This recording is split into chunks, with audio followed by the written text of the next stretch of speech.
So Shogunandaji, we've been talking about doing this for a while. I know. So really what I'd like to do is focus on capturing some of your story.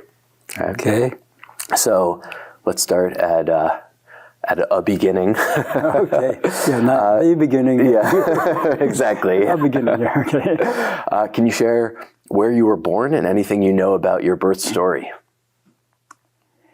As far as I know, I was born in Brooklyn, New York.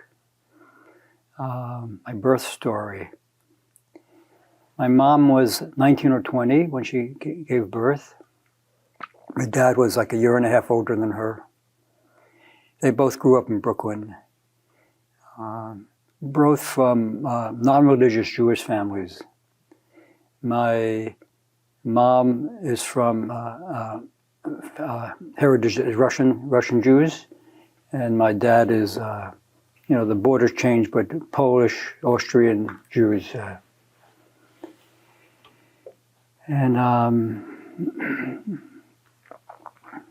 That's all I can say about my birth circumstances, I think. They never told you any stories about, what happened in the hospital or what day of the week or anything like that, time of day? No, I tried to get my birth certificate because some people have asked me so they wanted to do my horoscope. And I couldn't find my birth certificate, so I don't know. My mom says it was early morning. That's all she remembers. Yeah. Yeah. And I know a little bit of the history of my mom's family. I don't know really much about my dad's family, but is that a different question or? Yeah, I want to ask about that, but first it occurred to me, I'm curious, how do you feel about horoscopes in general? all that, astrology. Yeah. I used to study palmistry. And they're tied in together. Some use both to assess where you're heading. There was a devotee of Gurudev in New Jersey. He was the head of the Gwalior, India Palmist Association.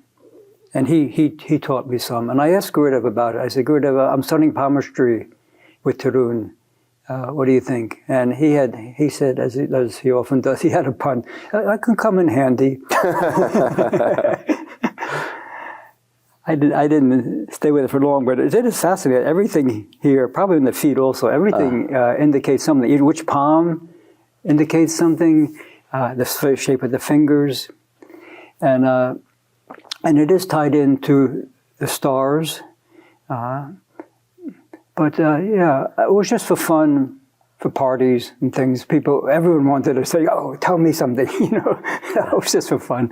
And shortly I gave it up. And I have been interested in my astrological information for many decades now. But at one point, Uma Schreiber, she knows stuff. She was going to do it, but she needed a few other people. They needed to know the time of birth, approximately, and I didn't have it. Why do you think you lack interest in that? Why is that not a priority to find that out? Probably from Gurudev's teachings that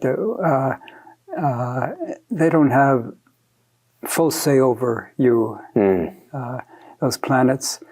And just trust in God. Keep your life very simple. Don't worry about Venus and Mars and things.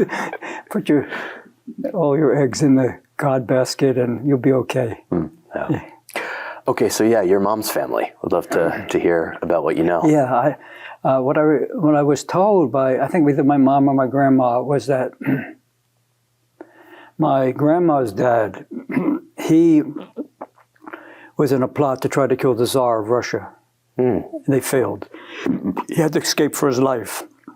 He came to Brooklyn, New York, and he started a fairly well-known communist paper called the Workers' Journal or something.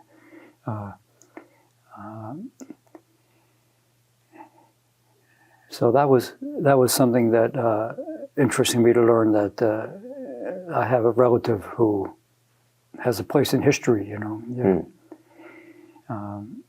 My dad's family, I don't know that much about. I know that his dad, my grandfather on my dad's side, he was in World War I, and he lost a section of his skull and he has a metal plate. He had a metal plate in his head.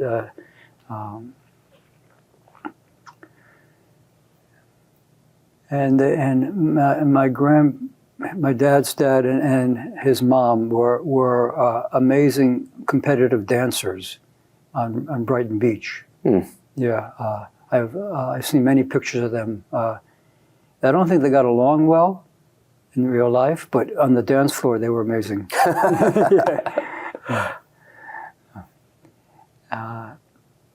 Anything else?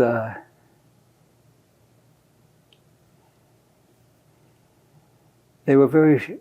My dad's mom was very strict with him. He had to always finish what was on his plate, and sometimes he just couldn't. So, particularly things like spinach, he would somehow toss out the window, and they found out about it because the air conditioner. I guess they still had air conditioning at that point. The air conditioner had all these vegetables on top of it. The neighbors, it was going on.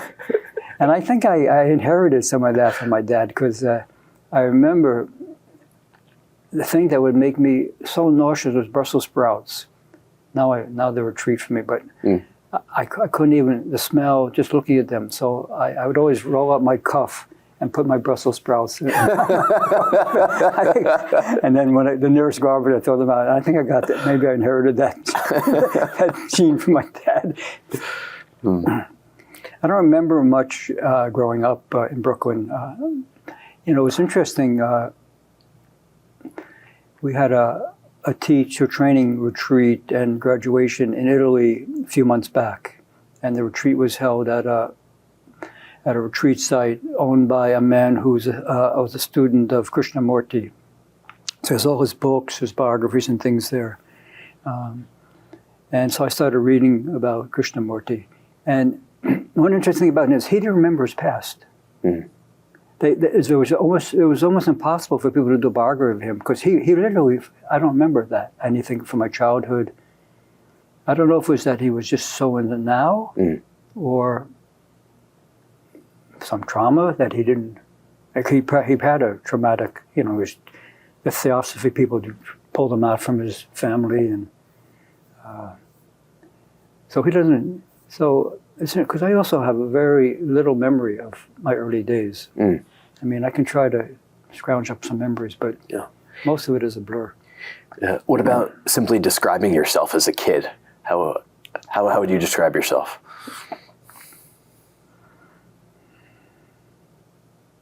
I think there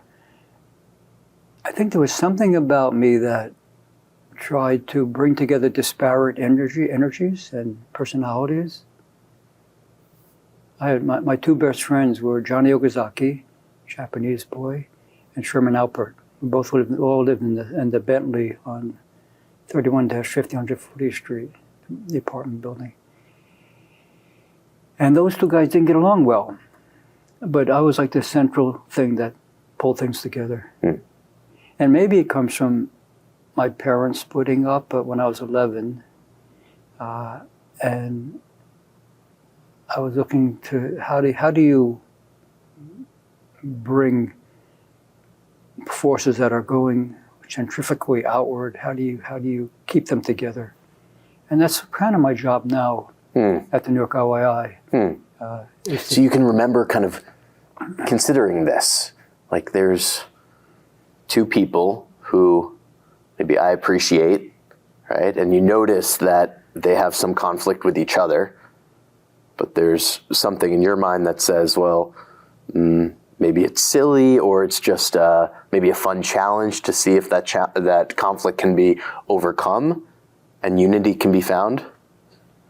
I don't think it was a fun challenge. I think it was a source of stress that I felt more of an onus on me. That I don't know why it was on my shoulders, but I put it on my shoulders to.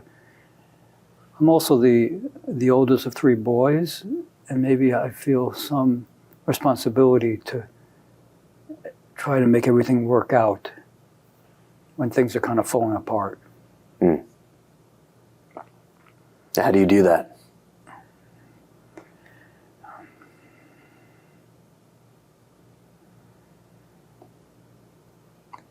you make an attempt. Like my dad and my youngest brother didn't speak for 20 years or so. And at one point I thought, let me see if I can do anything about it. It was a disaster. They both resented me getting involved. But I said, you know, let's try to bring things together. So I've had to learn from the Bhagavad Gita that you have to make the attempt, but the result is not in your hands. So I feel that I've learned over the decades to you do what you think is right to try to create a better situation, a higher level of energy, more harmony, and then that's all you can do. You don't know how it's going to turn out. So simply bringing the parties together is enough, and just leaving it as a question mark of what will happen? Yeah. I used to take feel more of a responsibility for that, to be the mediator of two parties. I've had some really disastrous mediation, and so I'm not thinking that I'm here to save the day so much anymore. But I still will do my best. And sometimes, you know, that's just my role now as the head of the New York Ashram. We have a little ashram, about 11 people now, and then if I feel that whether I like it or not, I've got to intervene here and do something to create a better situation. And in that sense, I feel responsible, even if it goes against my nature I like to avoid having to get involved with this. I will if I think it's my responsibility, my duty. So what advice would you offer someone that was going to be in that situation of being a mediator?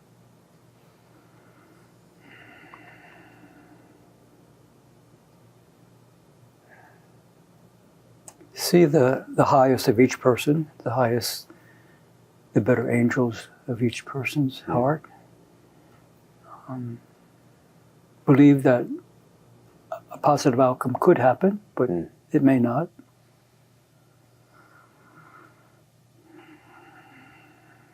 And I feel that if I can be in my own heart and love each of the people, usually it lifts the vibration of the experience. You're not just a neutral person. You're impacting the energy of the situation.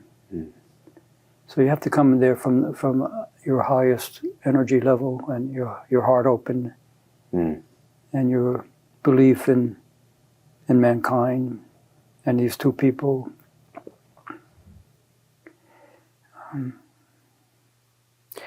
Do you think that's what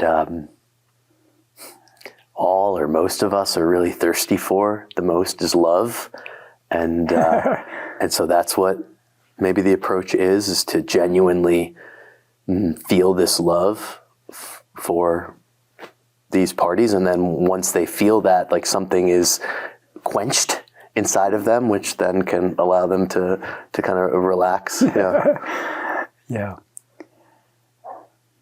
I think there's truth in that. That's what we're all looking for.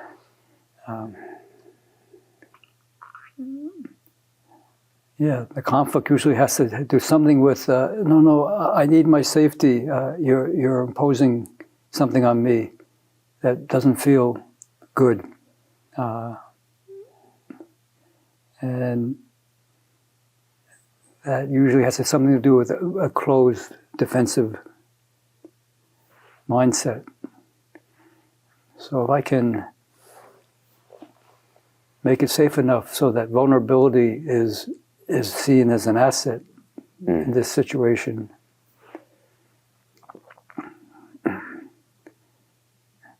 but those defensive mechanisms are strong, and even in myself, you know, as I see the energy is getting stressful, I also might not be able to hold on to that open heart.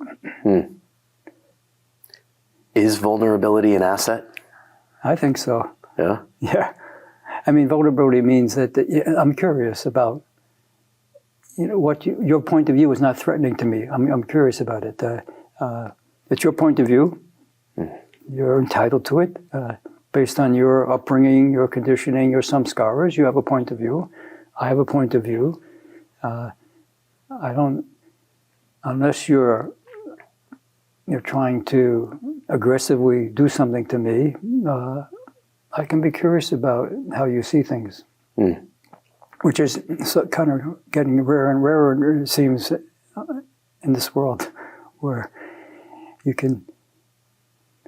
people with two strong points of view, different worldviews, can sit together with curiosity and learn from each other. To really be curious. Yeah, not pseudo-curious. Right. What is that? It seems that almost that would take an emptying of the vessel, as opposed to putting up these walls coming in. Those prevent me from showing up with curiosity because I've already decided beforehand. Yeah. I'm sorry you have this deluded belief system, but maybe I can help you to understand things better. You're walking like that. Yeah.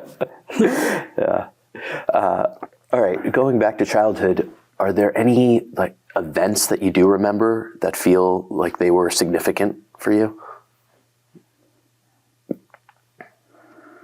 I think I remember it. I know my mom told me about it, and I think I remember it, that when we're talking about maybe 2 years old or so, if people tried to hold me in their lap, I would always squirm away. I didn't like that.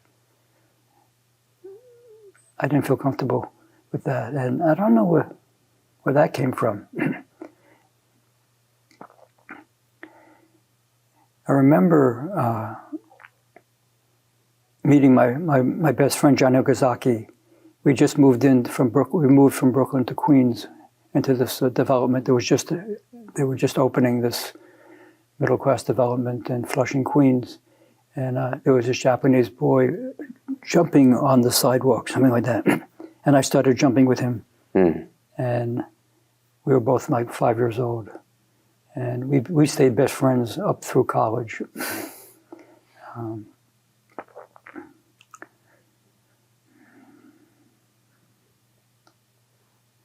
This is a little bit older, but I became a competitive swimmer and also a diving board, and I was doing a backflip off the diving board as a young boy, and I came to my back of my head hit the board. Those boards are hard, even though they bounce. They're hard, and I went unconscious.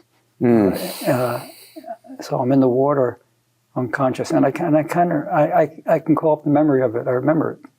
I don't know how you can be unconscious and you can remember it, but I remember just sinking. Someone dove in and got me out, and then I was more afraid of the diving board after that. Definitely for backflips, I felt, because you're there, you kind of, and then the back of my head hit the board. I remember I don't think I was that close to my mom or dad as a young child. Maybe it had to do with that squirming away from people thing. But I do remember when they started fighting. I remember in the hallway listening to them. It was really ugly stuff. And how bad I felt about that, because I didn't know there was any trouble in their marriage.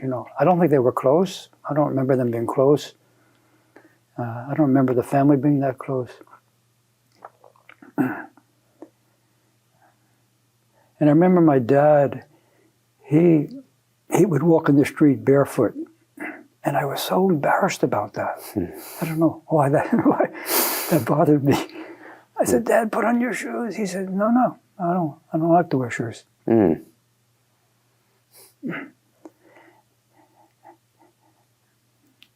What else? I think it was 6th grade. I got a report card for unsatisfactory in conduct. I think I was rebellious anyway, but the divorce really put me in a stick-it-to-the-man type mentality. So my teachers I was a good boy, but there was something hurting in me, I would say, probably, I resisted authority. So I got this unsatisfactory in conduct, and you have to have your parents sign it. And I didn't want my dad to sign it. I lived with my dad. My parents got divorced. I lived with my dad. I visited my mom. So this is the craziest idea I could think of. I woke her up in the middle of the night when she was groggy. And I said, Mom, could you just sign this? I didn't want her to see it, what it was. Of course, she's not stupid, you know.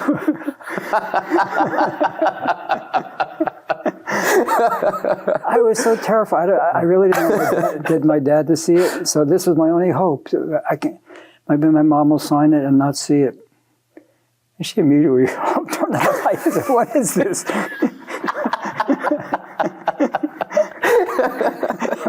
My cover was blown in. Oh my gosh.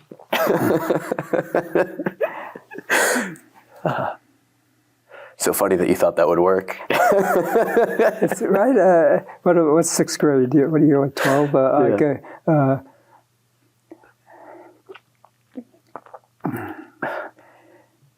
And I remember once. This had a deep impression on me.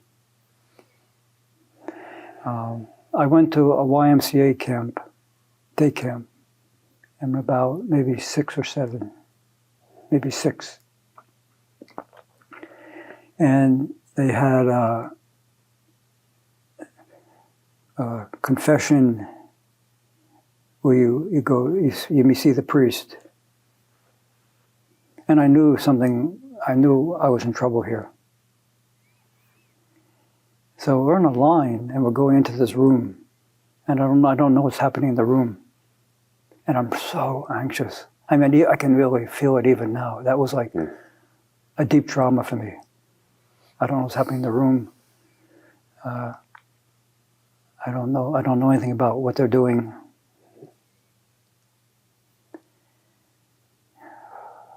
So I go into the room, and the priest says, "So, is there anything you've sinned? Did you do any sins?" I had to think about that. I think I came up with something, I think. And he said, so do something, I don't know, Hail Marys or something. I don't know exactly what he said. I said, should I do it? You mean now, should I do it? And he saw that this fellow is a wreck. He said, that's okay, son. You can go. I think I'm shaking from that. When I think of that experience, I was so nerve-wracking for that young boy.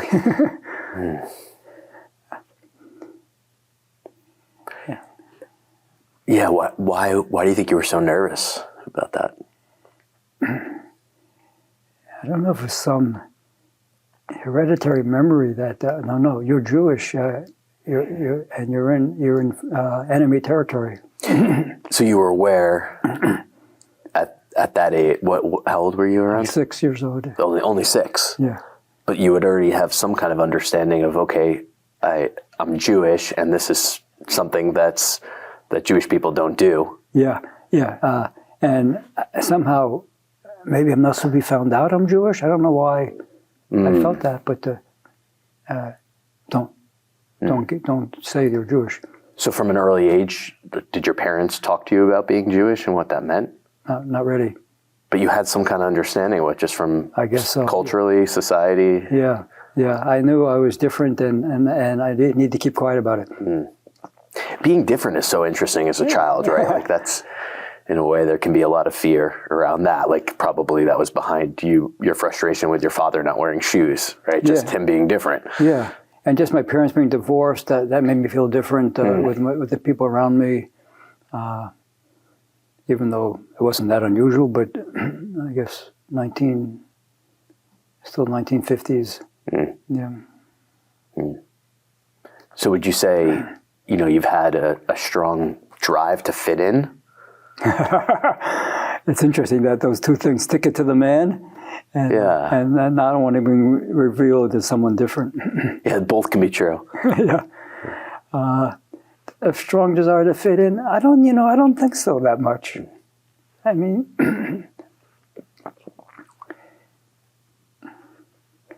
I did crazy things as a teenager, and I wanted to be seen as the one who would take the most risks. In that sense, maybe I wanted to. It was an ego-based showing off that I could jump off this roof, or I could smoke more joints than anybody, and that would be impressive to impress your friends. Yeah, impress my friends. Yeah. But once I recognized that I was moving in a different direction, I did it. I didn't worry about fitting in at that point. But now we're talking about senior high school or so. Before that, maybe can you speak a bit about just friendship in general? Because I get the sense that meant a lot to you growing up. Yeah. Like why was that so important? What did you receive from these relationships? Yeah. I don't know if I had a lot of friends. I had some pretty good friends. The closest was John Yogazaki. And it was interesting to be, because I would go up to, I was on, I think, the 3rd floor, he was on the 4th floor, and sometimes his mom, I forget her name now, she would make me dinner. And I loved that Japanese food, it was so different. And he was just someone who really cared for me. And that made me very loyal. I remember when he was talking about his belief in God, and that was a case where I was trying to educate him about the ridiculousness of that belief. You thought that was ridiculous even from a young age? Yeah, even a young age, yeah.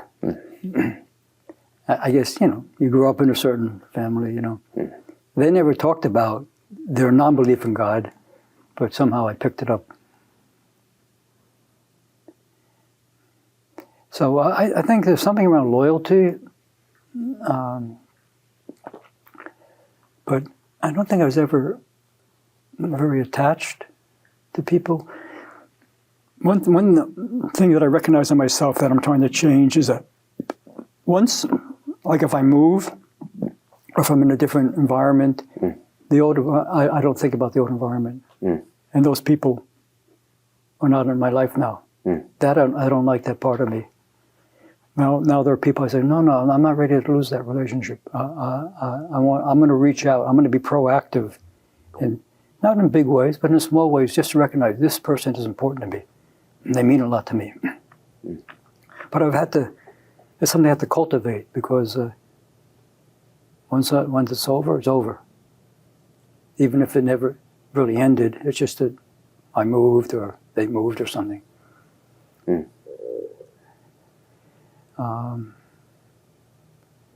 I don't think I had any such deep friendships in my childhood besides John Yogazaki and somewhat Sherman Alpert. I think I was a superficial person myself, so my relationships were fairly, I didn't know myself, so it was very hard for me to have a deep connection with someone, because I didn't have a deep connection myself. You think it's possible for children to have a deep connection with themselves? I think so. I think if in the right family dynamic, you can grow up where you're nurtured for who you are. But I had two things that came to me as a young child. And now that I've been reading some of Gabor Mate's work. I don't know if you heard of him. He talks. He's become kind of expert on trauma. And I just finished his book, The Myth of Normal.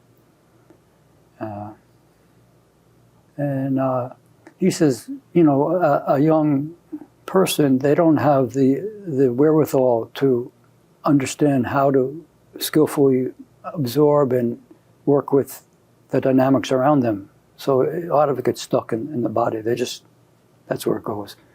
And he says 2 ways that it gets stuck is asthma, the lungs, and autoimmune diseases. Mm. When I read that, I thought about it, because I had really bad asthma as a child. I almost died a few times. It wasn't until yoga that my lungs started to clear up. And I have this thyroid condition, Hashimoto's thyroiditis. It's an autoimmune disease where your white blood cells, your immune system thinks of your thyroxine as a foreign entity and gobbles it up. Your thyroid is producing thyroxine, but it's not getting to the system because of it. You're attacking yourself. So that thing about attacking myself really stuck. So I had the 2 main things that Gabor says, that's how a child has to deal with things they can't deal with.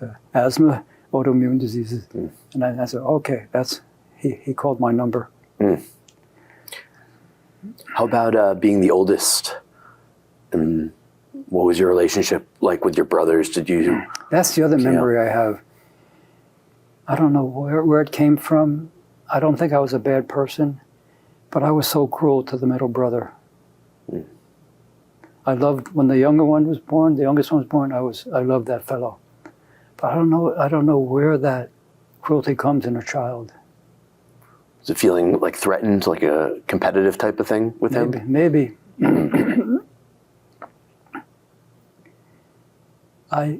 I would hurt him and maybe get some satisfaction out of that.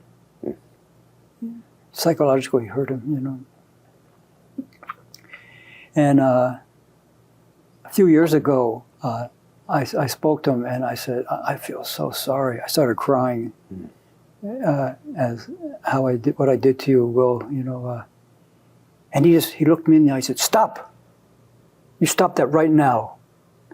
You're one of the 2 people in my life who had the most positive influence in my life. I want you never to go back to that again. We grew out of that. Why are you going back to that? Stop it now and never go back there. He said it with such intensity that I think he cured me. I mean, if I still want to go back there, it could hurt, but just the clarity of the force that came through him, I think cured me of that pain of what I did, the harm I did to him. I wonder if that's related to what you said at the beginning about Krishnamurti. It has to do with this relationship with the past. Like the mind can really ruminate on the past, or like, what is our relationship with the past? I think is an important inquiry, right? Okay, I can go back there if I want to learn something, and that might be useful. But to go back there, to get stuck there, to ruminate, to take myself really seriously, and maybe feel bad about what happened, is that useful? Right? Maybe that's what they understood, about there's like a trap in getting stuck in the past in that way. Yeah, that's true. The past, if you're going to go back there, it should have some utility. It should help you in some way. It's not there. You shouldn't use it to bring yourself down. Mm-hmm. And I think I've gotten better at that. I've made mistakes. I've done things I am ashamed of, and as long as I know I wouldn't do that again, I'd do better next time, I'm okay with that. I'm okay with mistakes, so-called mistakes. Yeah. I don't take it as a mistake if I learn something. Yeah. How about romantic relationships? Growing up, what was that area like for you? I was so afraid of girls. Because I grew up with my dad and my brother. They were definitely from Venus, something. And I think just maybe the fear of being rejected. I was attracted, but what if they don't like me? I think that was a part of it. I remember one time I was the captain of the high school swim team. And one time the cheerleaders, they organized something. They started to move toward me in unison, and I just started backing up. They were laughing at me.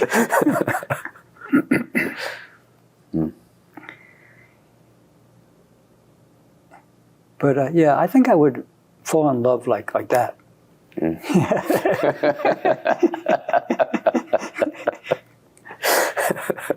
I don't think that the lady had the same feeling about it. So strong, right? So intense. That instant love, like wow. Yeah, exactly.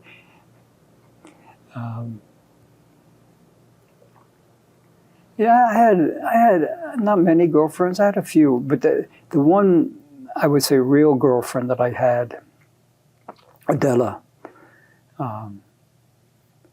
in high school. A really wonderful girl. And John Okazaki had another girlfriend. He went to Bronx High School of Science. I went to Flushing High School. But we sometimes would double date.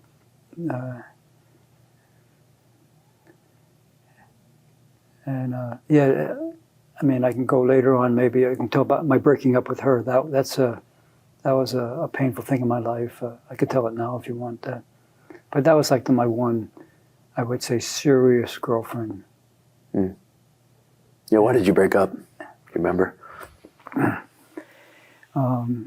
remember that I started taking psychedelics, and she wasn't supportive of that. This is what, late teens, early 20s? No. Even before? 17, yeah. Maybe even 16. Wow. Yeah. I mean, I went to Woodstock, and I was already, definitely in Woodstock I took psychedelics, and I was 69. So she wasn't in favor of that. But then she said, okay, as long as you can take like mescaline, psilocybin, but not LSD. That's where she drew the line. Mm. And one day we were out with some friends, and she thought it was mescaline, it was LSD. We weren't honest with her, a few of my friends, and she was one of them there. And then one of my friends started having a bad trip, and he said, "We took LSD, we're all going to die." And then she found out he took LSD, and that I wasn't honest with her. But she didn't break up with me. She actually got more into psychedelics after that. She had some very positive experiences. But she ended up going to the University of Buffalo, and I went to the University of Binghamton. So it was a bus ride away. And we stayed, boyfriend and girlfriend, even through that. But I remember we got into some fight. I went to see her in Buffalo, took the bus to Buffalo. Some stupid thing. Even while it was happening, I knew it was a stupid thing. I never saw her again after that. I took the bus back. I never saw her again after that. And the hole in my heart on that bus ride home was, I mean, I almost could see it as a hole in the heart. And when I got off the bus, when I got back to school, the first thing I saw getting out the bus was a sign that said yoga classes. And I felt there's some connection between this amazing pain in my heart and this sign. And that's how I was destined to move from that pain into yoga. It was Kundalini yoga class. I said, yoga's hard. I didn't know yoga was this hard. But I eventually found my path. But yeah, I don't know if it has to be that way, but through that real pain and the sad thing that I never saw this beautiful person again, after that. But yeah, sometimes that's how the destiny unfolds, Mm. That was the last time. Last time. Wow. Such a loving relationship, and you just a stupid fight. And Yes, because that's kind of unusual too. It seems like that lasted over a few years, at least, that relationship. Yeah. Yeah. So to be that young, to have a relationship that goes that long is somewhat unusual, I would say. Yeah. She was a delightful person, yeah.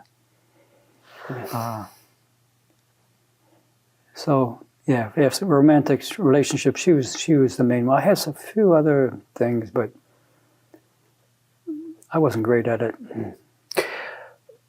Psychedelics. Yeah.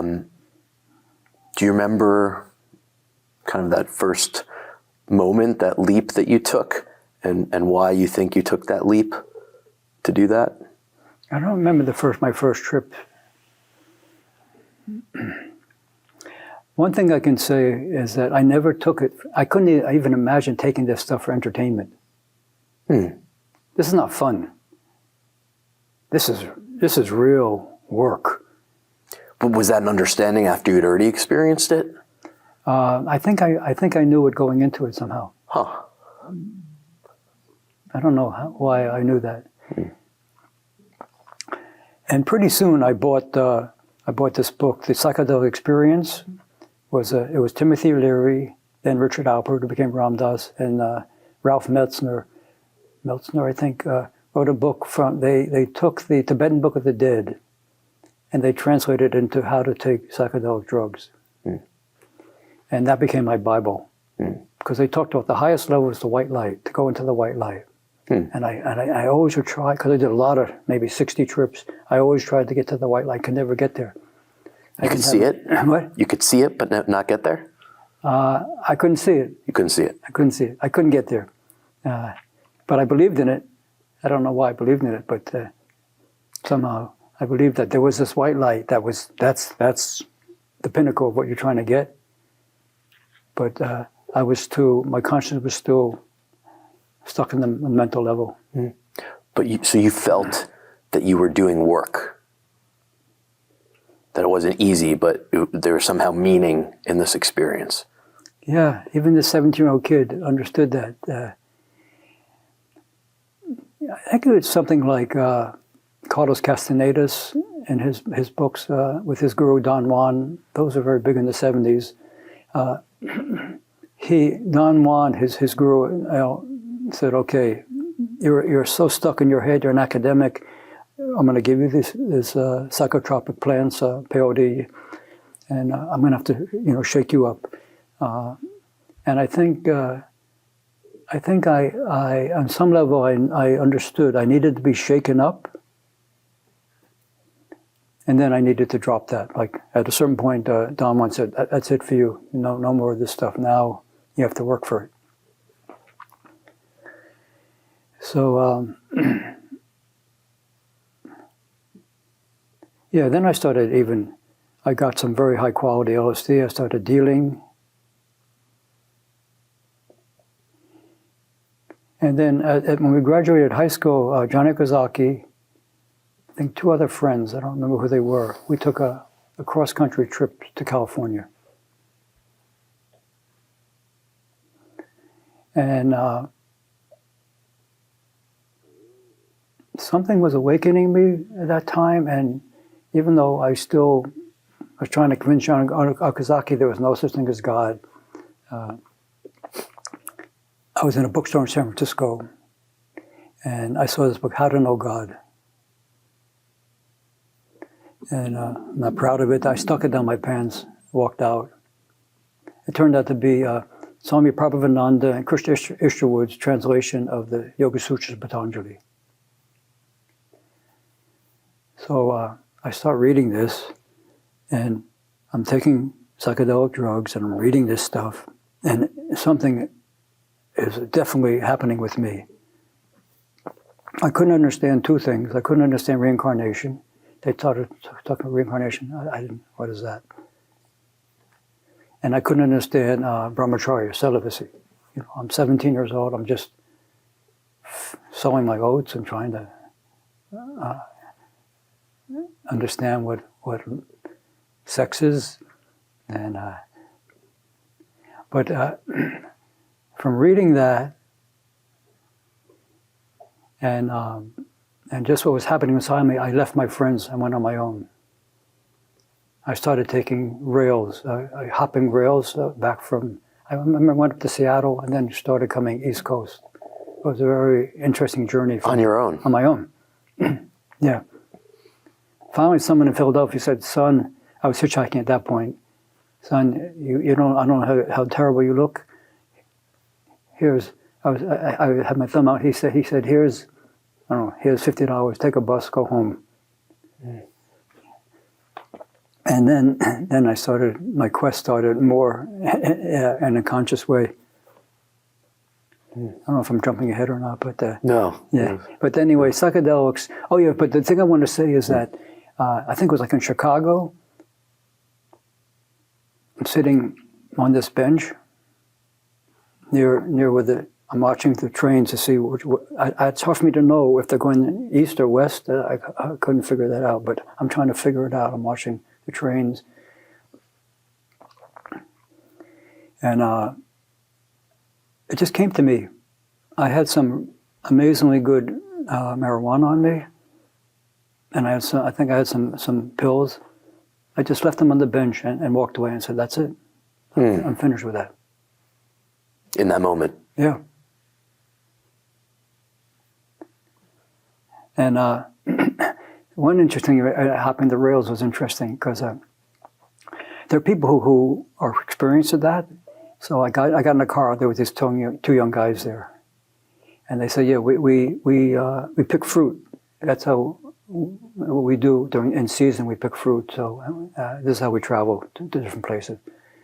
So the trainers just chugging along, and they jump off so gracefully. It was beautiful to see how they just keep moving. So I jumped off. My feet immediately went up from under me, and I really banged up really bad. My glasses broke. And these guys were nice enough to take me to the hospital. But I had no insurance. The hospital wouldn't admit me. So I just went back to hopping rails as best I could. And I couldn't see much now without my glasses. That's what this guy in Philadelphia must have seen. That was a mess, yeah.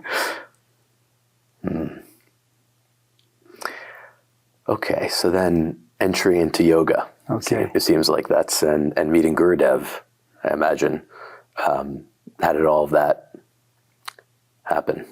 Yeah. So meeting Gurudev was Woodstock. I vaguely remember seeing him up there and his words having some impact on me.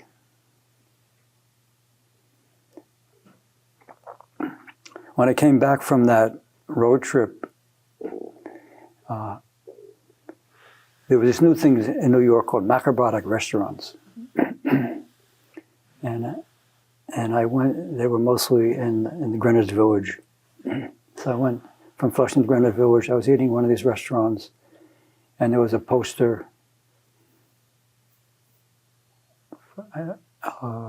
for yoga. I don't forget if I started out, if it's integral or not. I had been taking these Kundalini yoga classes. Oh yeah, so maybe I should say a little bit about dropping out of college. Okay, so all this hopping the rails, hitchhiking back, that was still at the end of high school? Yeah. Okay, so you got back to New York, Yeah. finished high school, started going to college. Yeah. I was supposed to go to Boston University. I was going to become a writer. They had a good school of journalism. The way I remember it, like a week or so before, my dad finally said, "You know what? I can't afford it. I don't have the money for it. You got to go to state school." I was so disappointed, but it was all perfect. Binghamton College, University of Binghamton was the right place for me to be. And in high school, this is a part of my stick it to the man. Myself and a few friends, we put out an underground newspaper. There was things happening in those days where the students would put out a newspaper called Omega Resistance. And then when we graduated from high school, we went in different directions. But on my own, I started putting out Omega 2, just on my own. I would write some articles. They went from political to more consciousness articles. And I would just go into an office illegally. I would mimeograph it and then put them out at the lunch table, and I'd be so excited to see people reading my little Omega 2. Did you make it public that you were the author, or you didn't even put your name? I think I did. Yeah. And then I remember it was like 2 a.m. I was in the student lounge finishing up an issue. I'm going to get back into that feeling again. And it just dawned on me, you know what? you don't know what you're talking about. Mm. You don't know really much. You don't know much at all. Mm. I just took the issue. It was almost finished. I put it in the garbage, and I said, I have to leave. I'm not going. What I need to find out, I'm not going to be in college. I need to leave. I didn't think it out well because the Vietnam War was going on. If I didn't have the college deferment, I had a very low draft number. It turned out that number 7 means hello Vietnam.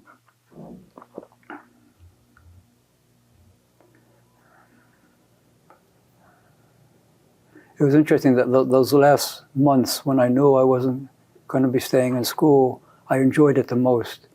Just pure learning for learning's sake. Mm. Grades meant nothing. I started taking, I took those yoga classes, and so I took ballet. I was the only man in the ballet class. All these ladies were so happy that I was there, that they had one man in the ballet class. I took it because maybe it'll help me become more flexible. I wasn't, because of my swimming days, I wasn't that flexible. Mm.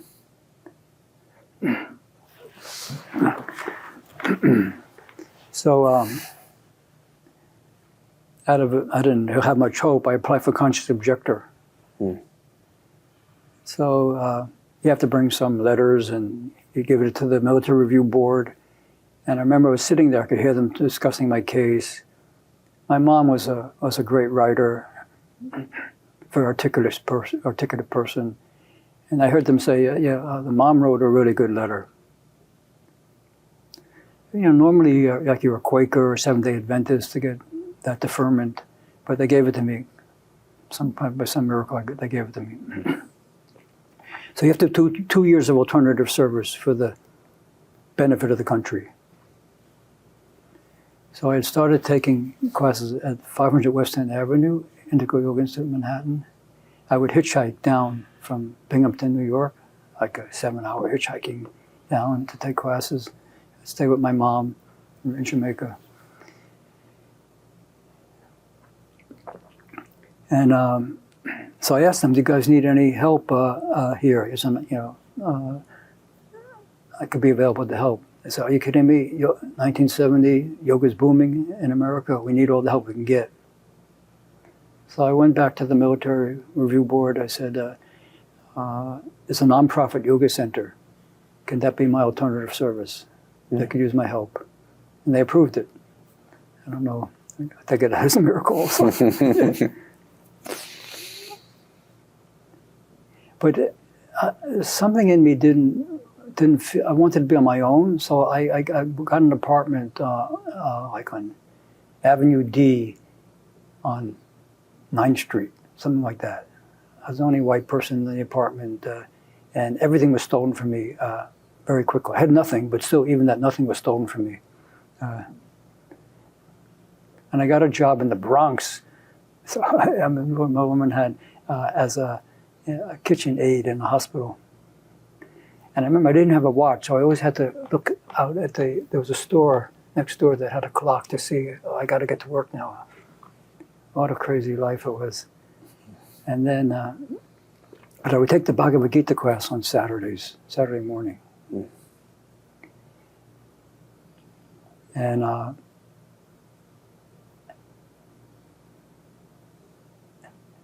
after about maybe 8 weeks of regularly attending the class, the person who led that class, a man named Janardana, he was my type of person, because in Gurudev's biography, that he's the guy who threw his glasses away when he came to yoga. He couldn't hardly see anything. He was like that type of fanatical guy. Mm. So after about 8 weeks of me taking class, he said, I won't be able to teach next week. You have to teach. I said, I don't know anything. That's what it was in those days. Mm. If you were there, that was your training, Mm. And I think I taught one class till we came back. And then they said, why don't you move in? And I think my life became so hard in this tenement house in the East Village that I did finally move in. And then pretty soon after that, they bought this building on 13th Street. And then at some point they separated. The men stayed uptown on 500 West End, and the women stayed downtown. So I lived there for a while. And then, and also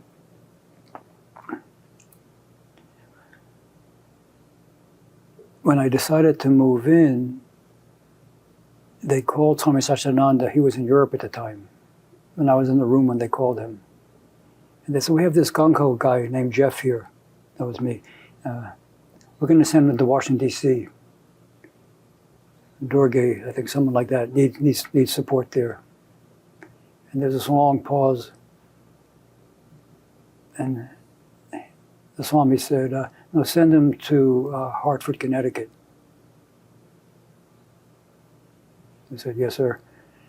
So it was interesting because I moved into the Hartford, Connecticut IYI, and shortly after that, I don't know the time frame so well, Gurudev moved to Danbury, Connecticut from New York. He moved out of that 500 West End apartment Avenue, and he moved Laura Nero. I think he bought Laura Nero's house, a famous singer at that time. And so I was across the center.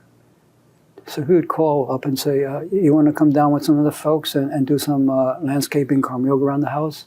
Yeah, Gurudev, we want to come. Okay, you're not coming to see me. You're coming to karma yoga. Yeah, sir. We're not coming to see you. We're going to come to karma yoga. But he would always work with us, and then we'd have tea and cookies at the end. And I learned so much from those years of if I was in Washington, D.C., I would never have seen him up close. And what he was as a human side of him. So it was like the third miracle was that, he that long pause, sent him to Hartford. And then it was interesting because I called him up one time in my early days, still like first year or two, and said, I'm in Hartford. I was saying, what did I say to him? You're my guru. It doesn't work for me that I don't see you very often, and I just have this picture that I'm trying to connect with. That's not working for me. He said, well, if you can find a place where we can all be together, then I'm open to that. He said. So I started looking for land, and we found that first ashram in Connecticut, and I played some role in that. He had to end up making that decision, but the motivation was to spend more time together. Yeah.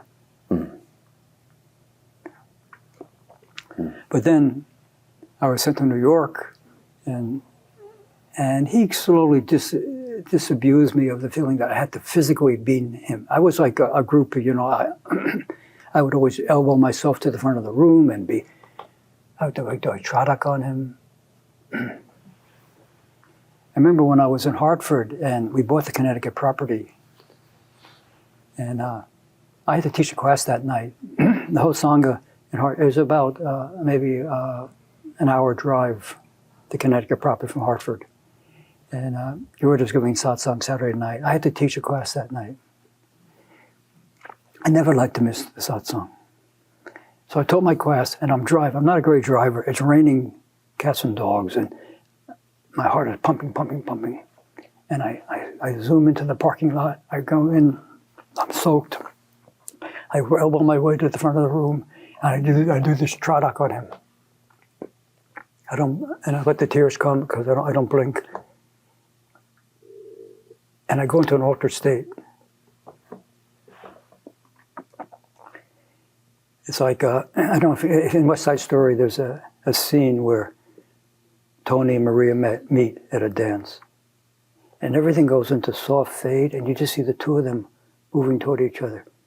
Everything went into the background, and I'm just doing this tradak, and there's me and my guru there. So the satsang ends, and normally we stand outside and we pranam to him. So he's walking through, he passes me, he stops back, comes back and says, don't do that again. Stop that.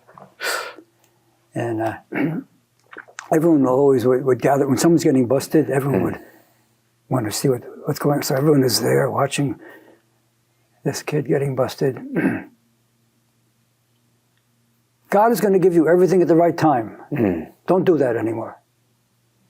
And I realized, first, there's a harshness in his voice, but he's saying the most important thing in my life.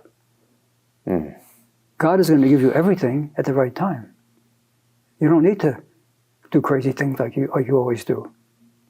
You don't need to prove yourself that you're sincere. Just be who you are. I mean, it took me a while to assimilate what he was saying. And I had this relationship with him where, more of a traditional Indian disciple-guru relationship. So when I see, people come up and getting hugs from him, I thought, that's ridiculous. You don't hug your guru. But he was good with hugs, But I think I know that there was a craving for a hug from him. But I thought that was ridiculous. So both those things are going on. And again, after a satsang, he comes back to me and say, I really like to give you a hug. I said, oh. He said, yeah, but the problem is that you're so skinny. I'm going to cut myself on you. I mean, I love food so much that I denied. I weighed about 105 at that time, there was something definitely disordered in me. He said, I'm afraid I'm going to cut myself if I hug you. I said, I don't think I'm that sharp, Gurudev. So he wrapped his arm around me, and I just sunk into it. And then I understood why people wanted hugs from him. Like I just...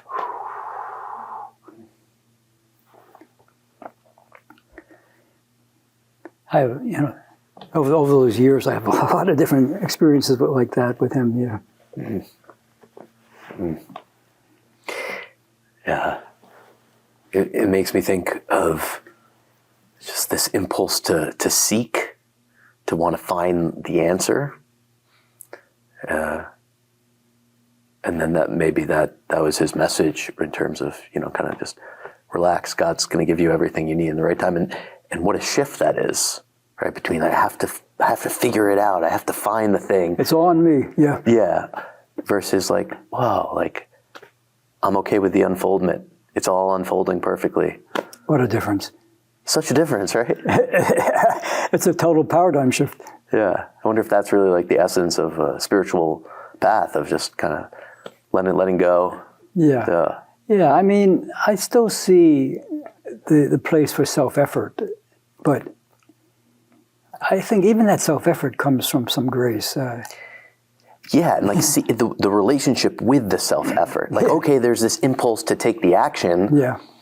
But I wonder if that can even be contained within the letting go. I'm letting go to that impulse to take this action. I think that's true. Right? I mean, is that Arjuna too? Right? Is that what that's all about? Yeah. You got to fight this war, brother. But I'm the one who working it through you. Yeah. So I was also curious to ask you about just the time that you were growing up in. Right? It's kind of this fascinating time with the war and the hippie movement, and it sounds like that had a big impact. Big impact. Yeah. On a whole generation, but there was never the '60s again. We never had it again. It was something. Maybe it'll come again at some point, but I've never seen it again in my lifetime. That there was something so ready to make a break from the old and move in a different way. So it seems like there was truth in that, your realization of not really knowing anything and putting out this newspaper, but broadening that to the generation, right? You could probably say that about the whole generation, is that we didn't really know anything, but perhaps you did know something. So, but both are true, right? Don't really know anything, but I know that there's something perhaps wrong or dysfunctional about this old system. Something about it is not just, yeah? Yeah.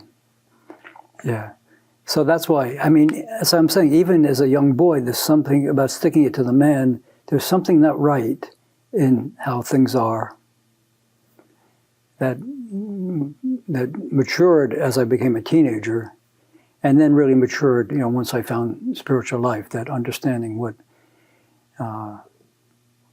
are you really resisting? What is this omega thing coming from? And ultimately, it's my own level of consciousness that I fell into, the herd consciousness, and it's time to go on a path less traveled. A path. How else could you describe that path? Like the one that's less traveled? Yeah. Alignment with the heart. That's a good one.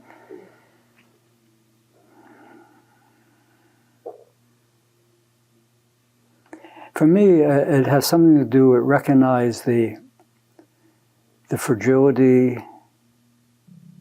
and the distortive aspect of the consciousness I'm living with. And I immediately, when I came to spirituality, I understood that, no, there's a deeper part of me that is hidden somewhere there.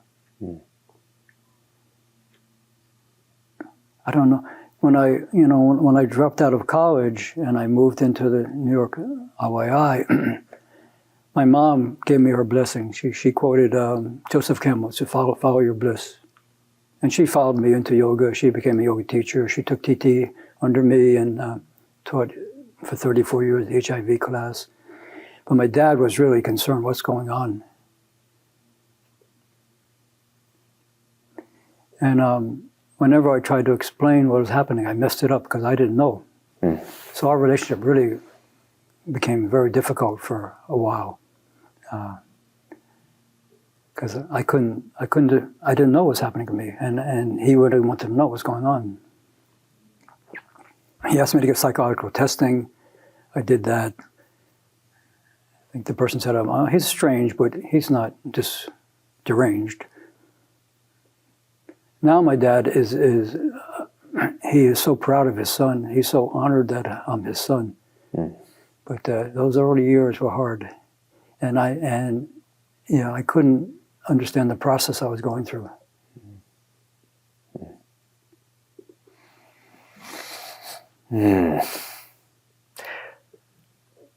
So can you share a bit about this experience that you've had being a Swami and what the journey's been like? I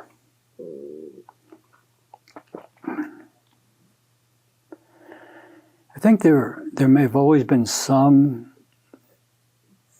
sense of self-doubt in me that I was sincere in what I'm doing. Questioning if you were sincere? Yeah. So the way I would work with that is I would go to the extreme of showing that myself and maybe others also that I'm sincere, I'm genuine. So that's why I went down to 105. I love food, so food is evil. I love women, don't look above their ankles. I did weird stuff around whatever the world part of the world I was attracted to, that became the devil. And whatever you were attracted to, why do you think that? Because it felt like a lack of control? Is that it? That was the proof that I wasn't sincere in spiritual, looking for spiritual life. Who's running the show? Yeah, something like that, yeah. Oh, you love food? So you're not sincere about spiritual life. You love women? You're not sincere. That's the proof, see? No, I am sincere. This is how I'm assessing myself. I'm not. I think there's truth to what I'm saying. I resonate deeply in that. It's like the conflicting parts of inside. Who's the one in charge? Yeah. So, everyone who knew me in those days, this guy is strange. He's a fanatic. Every person I met was a potential threat to my schedule. I had this routine, and why are you talking to me? I got my routine. I don't get. I was. I put it this way: all the neuroses I had, I just brought into spiritual life. they don't go away. You just bring it into, now I'm a spiritual person, a neurotic spiritual person. And I really needed a guru. I needed someone to say, God will give you everything at the right time. Stop that. So I'm living this life trying to prove to myself and others that, no, this guy's a genuine article. And then Gurudev says, I think we're going to start a monastic order. We'll start with what's called Brahmachari Diksha, like pre-monastic order. And he gave, I think he came up with a list of people who he thought might be ready for that, and I was on the list. I couldn't believe it, how happy I was. See, I'm going to do this right. I'm really going to go all the way with this. And the Guru sees that. So I had one mentor at that time, this woman who was maybe a few lifetimes ahead of me, a married lady. And so I ran to her and told her, I'm going to become a monk. I'm so happy that the Guru felt I could do it. And she just looked at me and said, really? You sure about that? I don't think she said anything more than that. She just said, really, you sure about that? And she's the only person who could have made me even think twice. So for the next 2 weeks, I settled into her look and her question, and I saw what she was talking about, my immaturity, and with this gung-ho spirit, there was some taint to this gung-ho spirit that I couldn't see, obviously. And then, but I was conscious of that immature part of myself, and I said, I see that, and I'm still going to do this. I feel I need to still do this. But it was good for me that I took those 2 weeks. And she was the right person. She was the only person who could have made me reflect on that. So I think I was 21, 1973.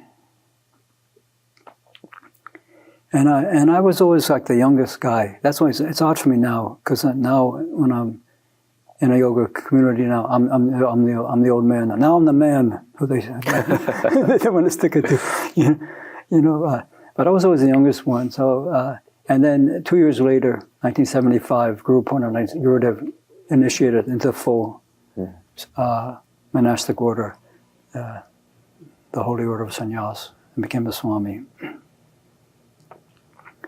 And I was Brother Vivekan as a pre-monastic, so I was looking forward to becoming Swami Vivekananda, the great disciple of Ramakrishna, who brought yoga to the West. And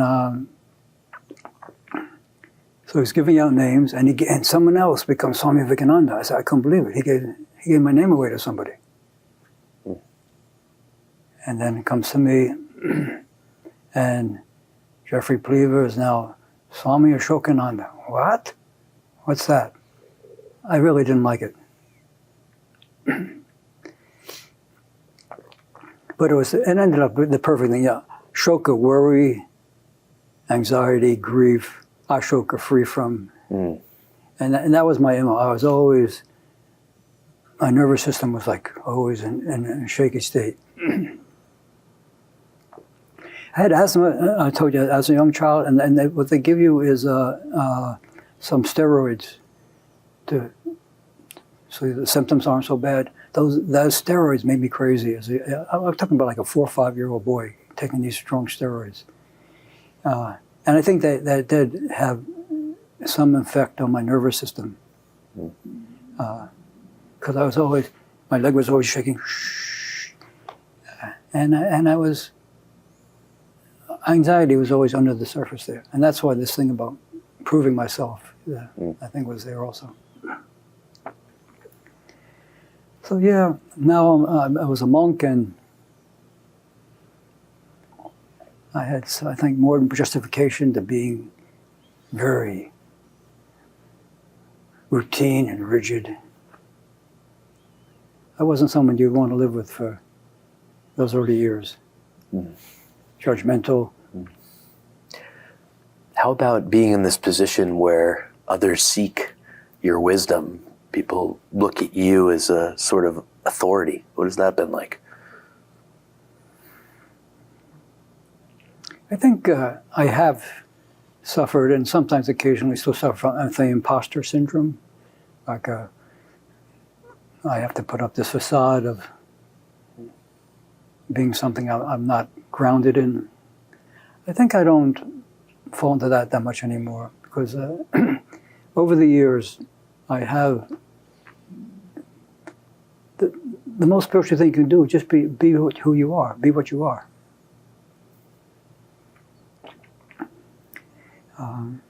It's so much more relaxing, you know, and it relaxes people so much. You know, you can give them the greatest advice, but if it's all conceptual and not your lived experience, you're not helping them that much. It may be the greatest wisdom, but if you just say a few things that come from your heart, there's nothing that puts people at so much ease. So I do, know a lot of the yoga philosophy, and it does filter in. If someone comes to me and looks for some input from me, I try to share it, filtered through what is my true experience of this teaching. Because I've seen myself and I've seen others who preach, and it really smells off. There's something off in it when you're preaching and it's not your reality. And now that's the man I try to stick it to. If someone's preaching that they're not the reality, I resist that. It doesn't feel right to me, and I don't want to see that in myself. What do you think's happening there for them? It's natural. You learn something. It's amazing. You learn the teachings, spiritual teachings, and to love everyone, and there's nothing to worry about, and it's all being taken care of, and it's so great. It's so great, and you want to share that.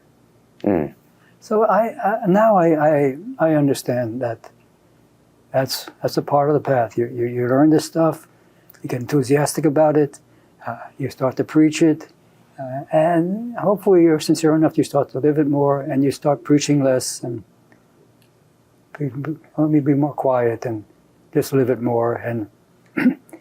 And definitely, I'm the last person to proselytize. If someone really comes to me and wants to know something, they see something in me, they really want to. Even then, the last thing I do is try to give advice. I think you operate this way also. I hear where they're at. I ask the right questions. I mean, in the end, there's nothing better you can do for someone than to help them understand they have the wisdom in themselves to figure out what to do next. But there's some reason, no, tell me, give me some advice. I get that, okay, you've asked me what I think, I told you what I think, but now what do you think? Then okay, if they push me, I'll say, okay, this is what I think. I don't know if it's right, but this is what I think. I like that way of supporting someone. Yeah, but to me, there's an awareness there simply on how things work, like how change happens. Yeah, exactly. Not an easy thing. Yeah. Maybe that's the resistance to the preaching, is that it's like this just really, from my experience, this doesn't really work that well. People don't change from this approach. Yeah. Yeah. I mean, maybe occasionally your words will create some change, but I think it's kind of rare that you can preach something and then that creates some real shift in them. So I want to go back to God. Okay. Because you brought it up a few times, and this relationship with your friend too. It seemed it was important for you to, at that time, try to convince him that God didn't exist or something. It's true. And then the book, and maybe even the fact that you stole it, I don't know, says something. Yeah. So at some point, right, like a shift must have occurred in terms of your relationship with God. And I'm just curious about that shift and what your relationship with God is like now.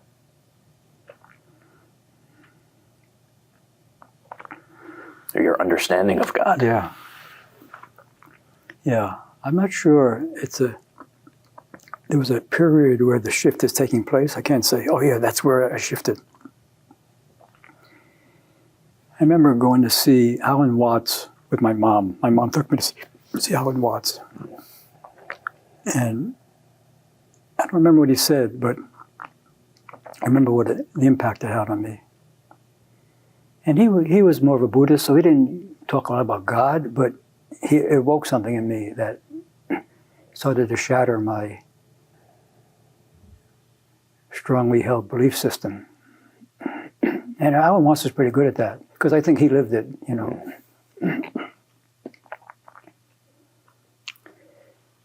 And then, then meeting Swami Satchidananda and feeling that I've gone as far as I can with psychedelics. Definitely the psychedelics, I think, were the thing that busted me open to the fact that I didn't know anything. And then meeting him and realizing that you've done that, now you have to, because he said that you guys keep getting high, coming down, getting high, coming down. Wouldn't you like to just get high and stay there? Yeah, that's what we're looking for, sir. He said, well then, this is the path. It's slower, but the progress, it'll be more even. You won't keep coming up and down. So it made sense to me. So I gave that up. Yeah, looks like you have a question. Yeah, very good. Well, I'm curious about this, what it busted, right? Was it arrogance? I wonder if like maybe that from fear, you know, like I don't really know what's going on here, this life, like this experience that I've just been thrown into. So I'm going to hold on to this belief that this notion that everyone's throwing around, this God thing, is, you know, really phony or doesn't exist, right? So now I'm hanging on to that. So it's like an arrogant knowing, like, oh God, that's ridiculous, something like that. And then it busted that arrogance or something else.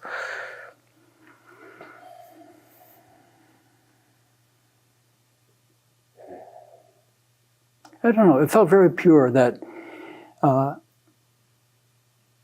don't know what's going on. I mean, it could lead to insanity.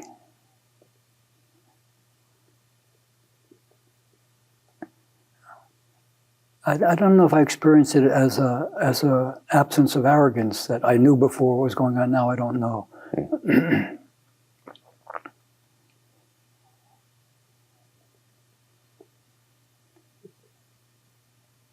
I think at some level it felt like a burden had been lifted. Not knowing was, I recognized as a burden. I'm not sure if I'm expressing it as well as I could, but I think there's some truth in that. I feel that very, very strongly. Yeah. That the knowing itself, kind of the holding on to that, it feels like a burden. Yeah. And the not knowing, you know, although it's so scary, it's actually okay. It's okay not to know. You should be scared. Naturally scared now. Yeah, that's why I say you could go insane, or you could find the teaching that's going to lead you to the right place. So I interrupted you maybe before, if you're going to say something more about your relationship with God, or maybe what that's like now. Yeah. Yeah. Okay. Yeah. Yeah. I remember in my early days, I was in the subway in New York, and I was reading Vivekananda's Hatha Yoga, and I started having, I think it was a panic attack, because I was just trying to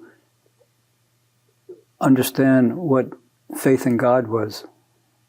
And he says, forget about God. There's just you and your consciousness. And he says, he wrote books on Bhakti Yoga, he wrote Hatha Yoga, but the Hatha Yoga book is Hatha Yoga. Forget about God. And I was just working through all those samskaras of, I guess, quote, atheism, or just not even thinking about there's something higher. And then he says, no, it's just you and the consciousness. And I remember being on the subway and I got so frightened. And I never looked at that book again for a few years. I couldn't. And then during those few years, I started developing my faith. And it's not easy to have faith. I mean, there's this individual consciousness that thinks it has to control things and is carrying the burden of its life. To shift to a different understanding, that's a lifelong project. There was one interesting thing happened is that I think the Swami Asokananda was in charge of New York Highway, the one that he took my name from me, and then he left, and a female Swami came in, Swami Asokananda. I was teaching Raja Yoga at that time, and she said, "I'm taking over Raja Yoga class." I said, "That's not fair. What am I going to do?" She said, "I don't know. I'm teaching Raja Yoga. I'm in charge. I'm teaching Raja Yoga." So what am I going to do? Let me look at this other book Gurudev talked about, the Bhagavad Gita. I started studying Bhagavad Gita, and that has totally had a tremendous impact on my life. I'm almost finished with the translation and commentary of it. I'm starting a retreat in a few days, and during those 3 weeks, I plan to finish. I think I can finish the book. And even the growth I've had from working on this book is the reward itself. If it gets published, I think it probably will get published, and I think I should see that it gets published. But I think I took on the project of the Bhagavad Gita book in the spirit of the Bhagavad Gita, that you put your whole heart into something, your full mental focus, your whole heart, as an ego-transcending karma yoga, or as a devotional yajna, it's like a sacrifice, as an instrument.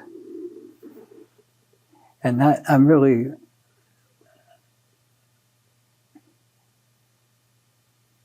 relaxing more into the sense of being moved by something. I would call it the whole. I use the word God. I don't have a problem with the word God. It's for me. I have to stay with it, but it's becoming less work to see how being stuck in the mind, my I feeling being the mind, is really a sad state of affairs. And to relax into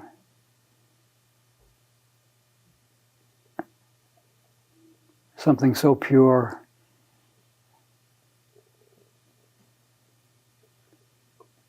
an undercurrent of bliss, no matter what's happening on the external level.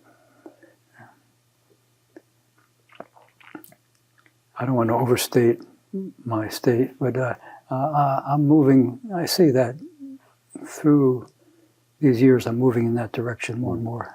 Is this the practice? Yeah, I mean, the formal practice is super useful. There's no doubt about it. And I include even Hatha Yoga in that. I mean, Hatha Yoga, to me, is an amazing gift to humanity. But meditation is the main formal practice. But that's just, all those practices are just preparation for you to do the main practice of living your life in a surrendered, relaxed way, as an instrument of the whole. All those formal things just prepare you for the real practice. That's how I see it now.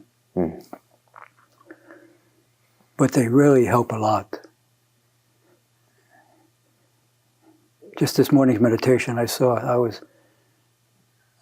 told you I stayed up late. I just arrived at the ashram, and my mind wasn't in the best shape. And just that half hour was so useful to me. And I'm so grateful that I found this path. Mm. Is that important to have gratitude for the practices themselves? I think so. I think so.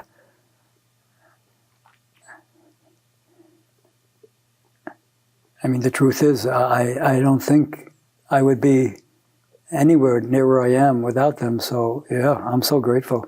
Mm. I'm even grateful for my fanaticism during my early years that, okay, now I don't need to be fanatical. Now you're not an obstacle getting in the way of my routine. No, you're a beautiful, radiant light of the whole. And one shift I've seen has happened to me is that I live on the 5th floor at the New York LYI. That's the men's wing. To get to the kitchen, I have to go to the 4th floor. So I used to, for years and years, I used to find ways not to have to go downstairs. Because I might meet somebody, I'm in my own space, I don't want. Now I go downstairs, if I don't see someone, I feel a little disappointed. I love these folks. I like to interact. If I see someone, I'm so happy to see them. That's a real shift for me. Mm-hmm. To go from, I hope I don't see anyone, to I hope I see someone. What's the shift?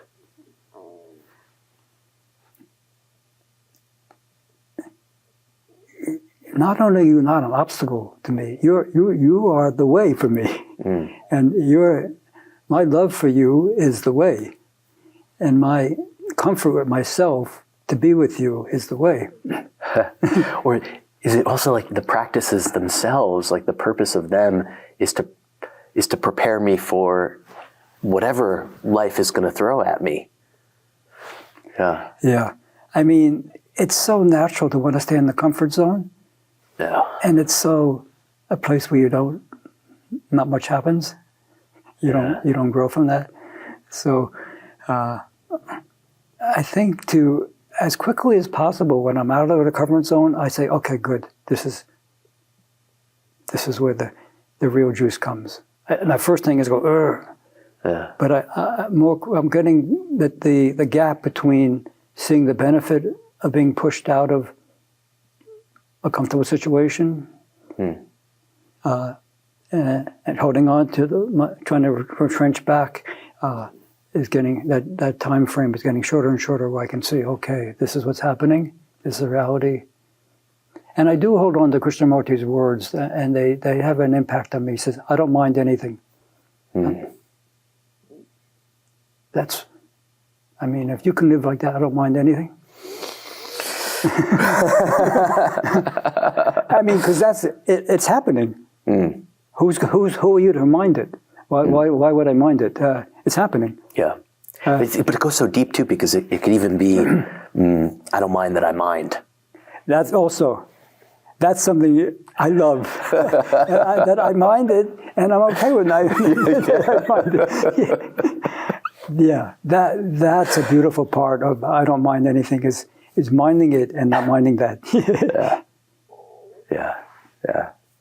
It's like acceptance. Yeah. You know? Yeah. I think you can't surrender before you have to accept before you can surrender. Mm. Yeah. If you try to surrender and not accept it, I don't think it goes very far. Yeah.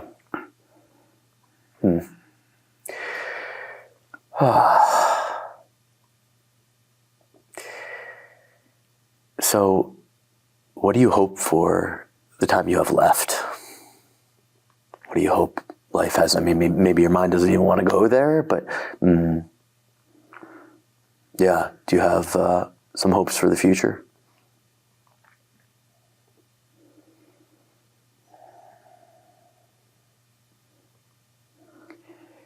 I don't use the word very much, but I occasionally think of legacy. What does my life mean here?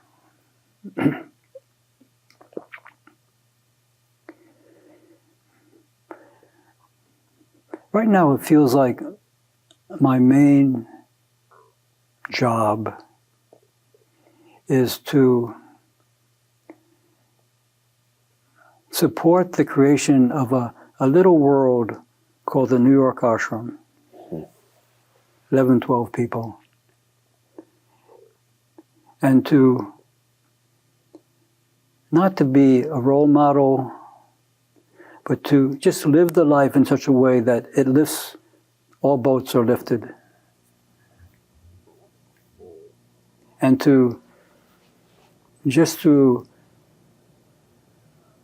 loving in a pure way, how that energy will lifts everybody up and helps us to work through all our mishigas together in a way that is very powerful. My mom passed away in April, and I was thinking, maybe I don't need to stay in New York. When my mom, when she was in the dying process, I thought, I'll be here until she goes. Then we'll see what happens next. I still feel that I'm needed. I never liked to feel I was needed, but I still feel I have an important role to play in New York. And I see the progress being made. I'm taking these 3 weeks away, and that's always good for me to be away and to see what happens there when I'm away.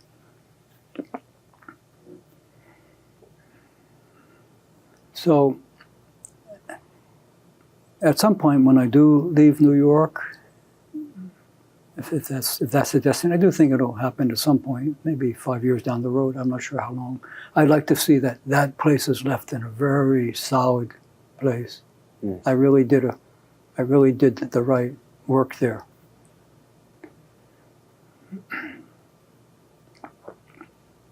And we're talking about with future goals, I'm thinking more on the worldly level. Of course, my main goal is my spiritual liberation. And I want to use these worldly goals as sub-goals to reach that.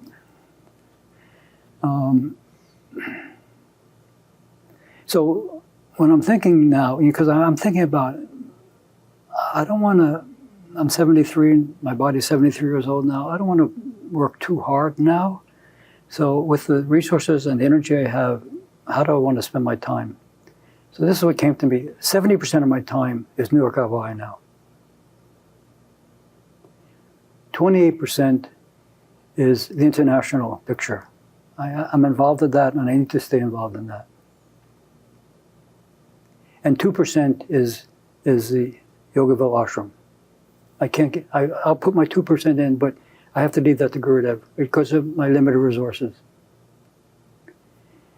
So that percentage will change over time, but right now, as I settle into, for now, in the foreseeable future, that's and unless I'm guided otherwise, that's how I'm seeing what's coming through me to how I should be used.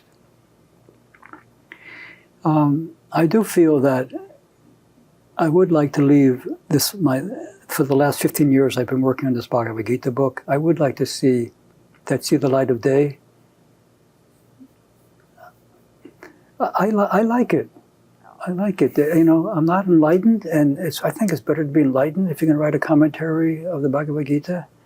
But it's an honest expression of where I'm at. And I think it could be useful to people. And God and Guru are bringing me avenues through which I could be published without me even trying. What does it mean to be enlightened? I don't know. But it feels that that's the only thing we're here for.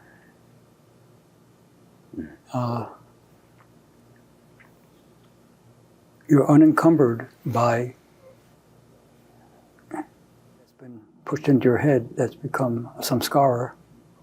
So you're free. I don't mind. I don't mind. Yeah, out of mind. Yeah, I'm out of your mind. Yeah. I think, you still have a personality, but you wear it very lightly. You don't deny that, okay, I grew up in Flushing, Queens, to the Jewish parents, and I have a certain consciousness, but it feels like it's a very thin costume, a facade on you.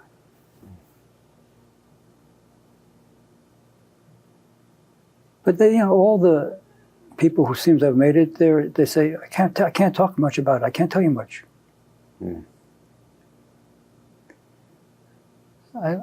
Krishna in the Gita does his best to try to describe what it's like to be free from all sorrow, to be connected to a consciousness that is beyond anything the mind could even possibly grasp, beyond time, beyond space. It sounds a little frightening to me, enlightenment, but I feel I'm going to do my best to have the courage to keep going. If you look at your life kind of as objectively as possible, can you feel that there's a progression of sorts that happened? Yeah. Maybe even for on the level of the soul? I think so. Somehow, I'm going to this, I have my annual retreat. Every year I take 2 to 3 weeks. And somehow I feel this retreat is going to be a powerful one. I feel that I'm at the cusp of something.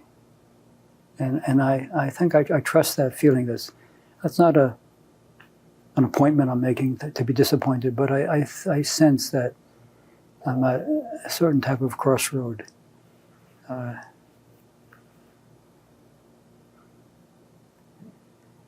Yeah, a part of me still feels like the teenager from Flushing, Queens. I still feel that, but I do feel I've moved through stages, often through pain, but I've learned lessons, and I'm still on this path. So happy to be here. I can't imagine anyone wealthier than me. Because I don't feel what do I need? I have I assess wealth as someone who doesn't need anything. In that sense, I feel I've reached a place where, I like to travel business class. My body's a little bit older. There's long trips to China. Maybe if that happens, that could be good. If someone covers those expenses, that's about it in terms of need, just so I can serve better. The thing is not to arrive blown out, because I can't fall asleep sitting up. So even that desire is just so that I can arrive and hit the ground running. Did you ever think you'd travel so much? You've been to so many different countries, I imagine. Yeah. No. I remember my first time, Gurudev said, I'm invited to this big conference in Taiwan. I'm not going, you go. I'm like, maybe mid-20s. I say, what? They're looking for you. They're not looking for me. No. You're a humble yogi. You'll do it. And he was so excited when I came back and I wanted him to hear everything about it. And I was in the newspaper. They did this article about me. He was so happy to see that I did this, It was a big conference, maybe 400, mostly women, Taiwanese women there. And I remember I'm looking out at them, and then they're just stone-faced, and I thought, okay, I'm not reaching them. And then during the break, someone came up to me and said, the translator has no idea what you're saying. He doesn't understand. They just hired some kid. From college, he doesn't understand any of the concepts, so he's not translating you. And I said, okay. Then I just kept it so simple after that break, You learn so many lessons. One, you learn, there is such a thing as cultural shock. You're in different cultures, and then you also learn that human beings are the same everywhere. But both things you learn. I do enjoy it. Because the connections I make are so rewarding. Still like that, the connection, the friendship. The friendship. Is that one of the sweetest parts of life? Yeah, most meaningful. Yeah. People who they love me so much, and I love them so much. Sometimes it's like, what to do with this love, right? It's like, what do I do with this? It's overwhelming. It's overwhelming. And it feels so not nice to shut when the heart shuts down. You're so much more aware of the pain of that, you know. Yeah. Do you think that maybe like the heart has greater capacity than we realize sometimes? Like it's afraid of how much capacity it actually has, you know? So it forms a belief that it can't contain more. Yeah. Something in us, you know, has the heart on the defensive and ready to shut down to protect itself. And if you can soften that and just keep softening, releasing that, then I think the boundaries of love, then maybe there is none, you know. Do you think this experience of being alive is a gift? I tend to not look at it that way. I think it would be good to, if I could more think of it that way. It's a school.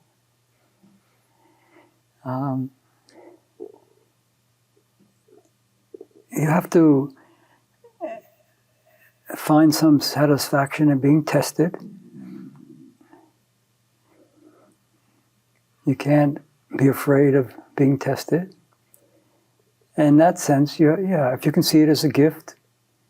But I still, I'm not quite there yet. I try to wake up, I'm doing better at waking up with a better spirit.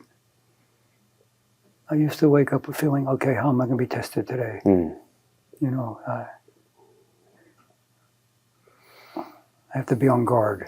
And now I think something is softening there. And I'm not quite at the gifts. Okay, today's a gift place. But I think I could see it. I could almost see it. Do you have a sense of that?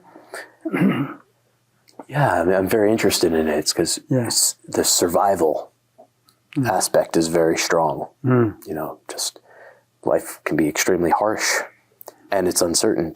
Yeah. So I got to get through this thing. Yeah. But I'm very aware that I have interest in something more than that. You know, like that's limiting. I don't want to be there. Yeah. What a great thing to wake up in the morning and say, oh, another gift. Yeah, but also not to get too cheesy about it. You know? Yeah, I still have to do this, and this. Okay, but I have responsibilities and things. But I think you can mostly live that way. I believe in it. Yeah. It actually feels appropriate to me. That's the word I associate with it. Yeah, okay. Yeah, appropriate. Because it's so